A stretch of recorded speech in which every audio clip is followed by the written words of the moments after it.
It's indeed a pleasure to be a part of this August gathering. And as Professor Pant has taken the promise from me that I should not go beyond 5 minutes. So in itself, it's a challenge that I'm the last speaker of this session. So not taking much of your time. In continuation to what Ms. Sonal had to talk about, improving communication among stakeholders in the 21st century, it is important that all of us need to be on the same page first and foremost and understand that communication is the mantra to success, whether it is for a pre-primary student or it is for a senior secondary student, and thereafter when a child moves on to attain a job in the market. Can I have some assistance here, please?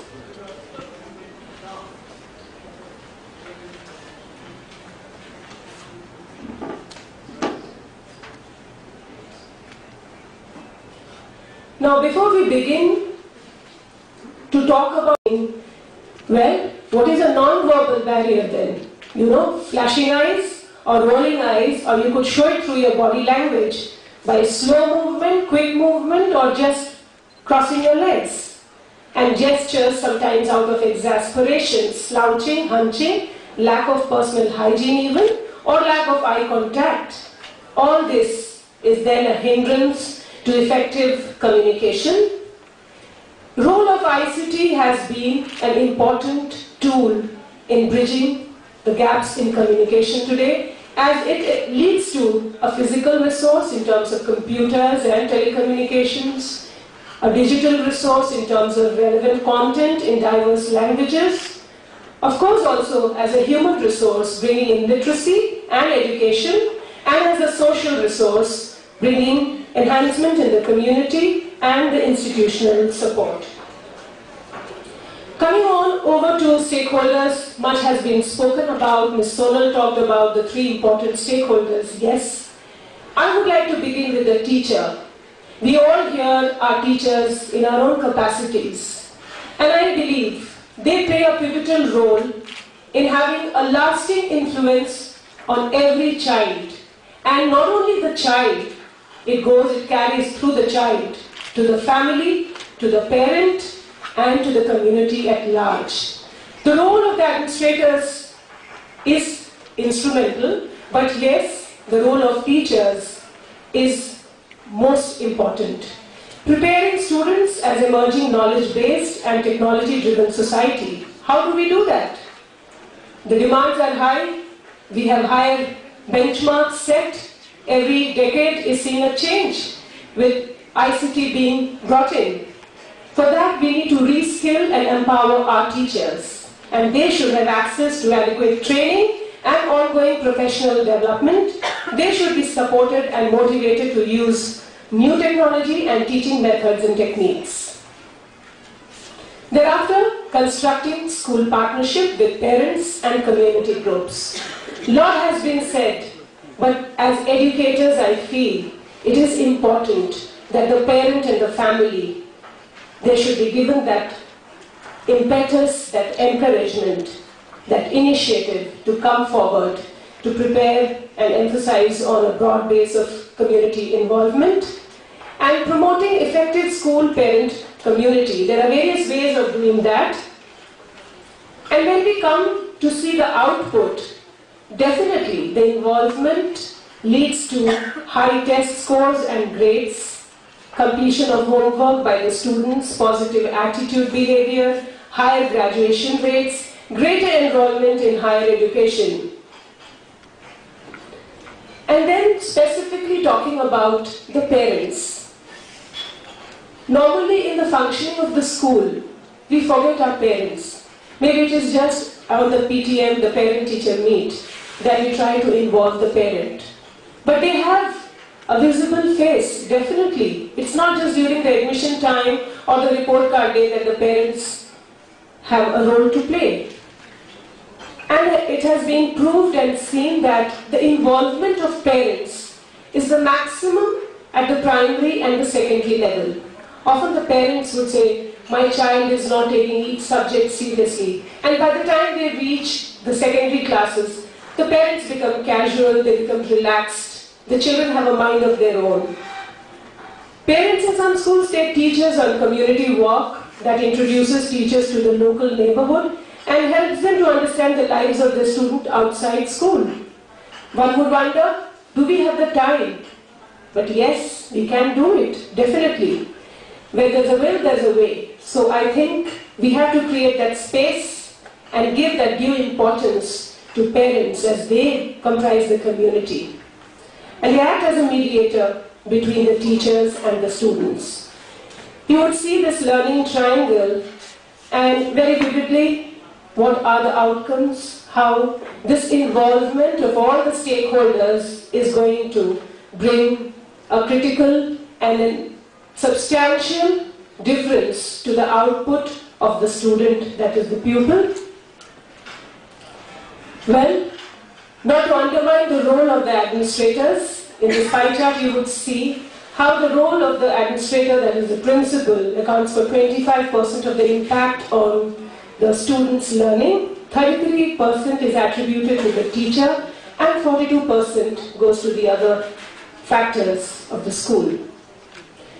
So support for family and community involvement begins with the school administrators. Instrumental in providing teachers professional development in family and community, that is a role of the administrator. And the willingness to recruit parents and community members for school tasks to listen to other people's viewpoint and share decision making provides necessary foundation for all school community partnership. Creates an action team between the school, family, community partnership that helps in developing comprehensive family involvement program. As an educator, one would wonder and brainstorm that what are the various ways of involvement that would promote a partnership with the school and the family at the other end. And I have identified these 6 types of involvement.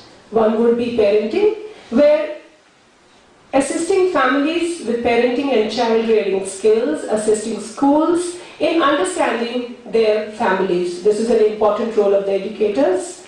Communicating, that is developing effective communication from home to school and school to home. Volunteering, creating ways that families can be involved in the school programs that creates positive expression.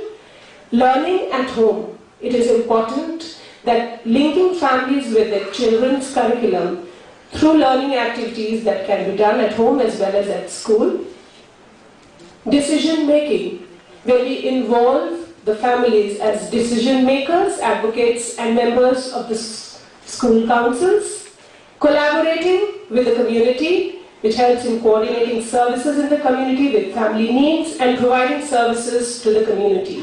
These partnerships promote sharing of information and resources that are helpful to students and families.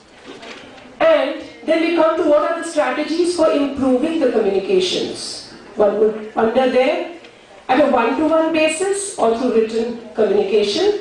It would include home visits, establishing of parent center, telephonic communication and parent liaison, as Ms. Sonal also said. We have a concept for bridging this gap.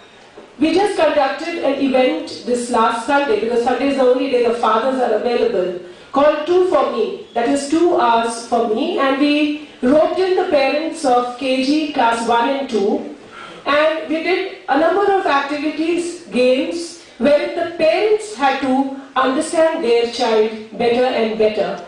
And I must share this, that it was hugely applauded, and the feedback that we received was enormous. It was really very gratifying, and the parents said that you should do this more often. So I guess that was an important move for bridging this gap with the parents. And of course, calling the parents as judges, and our school makes an effort to make a sunshine call. And I floated the idea of potluck with, it has to go class-wise. You can't call the entire school together. So class-wise, maybe class 2 has a potluck on a Sunday afternoon. Teachers, parents, students, school management, all of them come together. There could be various strategies for written communication, which includes introductory And herein letters to parents, parent-teacher contact letters, almanac notes and classroom newsletter. I'm sure all of us are doing this. And of course, a jargon-free school policy which helps to cater to all kinds of parents, because we are serving the community at large. We are not limiting ourselves to a particular elite section of the society. And cassette tapes should be used instead of written material to communicate with parents and caregivers. School is that portal of educational empowerment, ladies and gentlemen, which through an ongoing communication and continuous learning fosters the fine-tuning of all the stakeholders. Thank you so much. As I promised, I have kept my thoughts very limited and short. Thank you so much.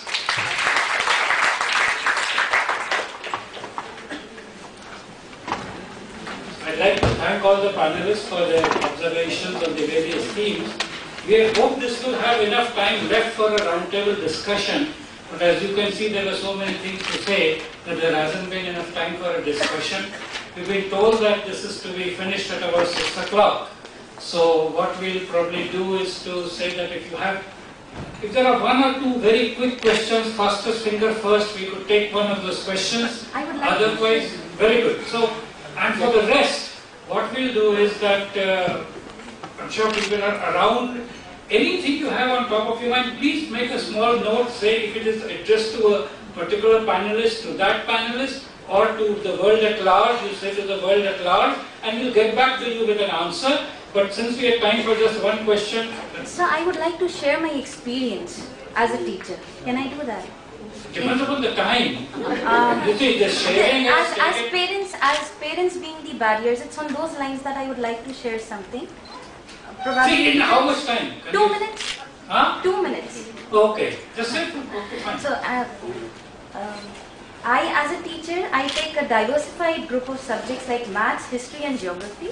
Maths has its share of glory, but history and geography are not considered as important subjects. And when I went to the classroom, I believe that whenever you go in the class with something, it has to have 4 important elements attached to it. That is, it should be significant. Keep moving, like in a class. Keep looking. It should be significant, relevant, it should be significant, relevant, engaging and challenging. Any activity or any lesson that goes into the class should have these 4 elements. I faced a lot of barriers from the parents' side when I went to the class with in the class of history and geography.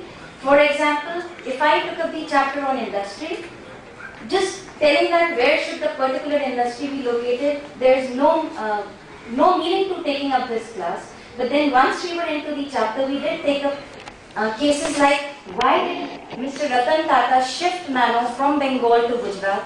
Why Maruti, which is so synonymous with Haryana, is trying to relocate its industry to Gujarat? The children had to do a case study on thinking upon the factors that go into thinking on the parameters while locating an industry. So far so good. I had the parents' support, and after that they were given a case study for assessment purpose. I gave them a case on Delhi-Mumbai Industrial Corridor Freight Cargo. There they had to, I just gave them a small paragraph in which they had to decide upon whether this location, this freight cargo which passes through the 6 states, is it a proper decision or not, with a mixed group of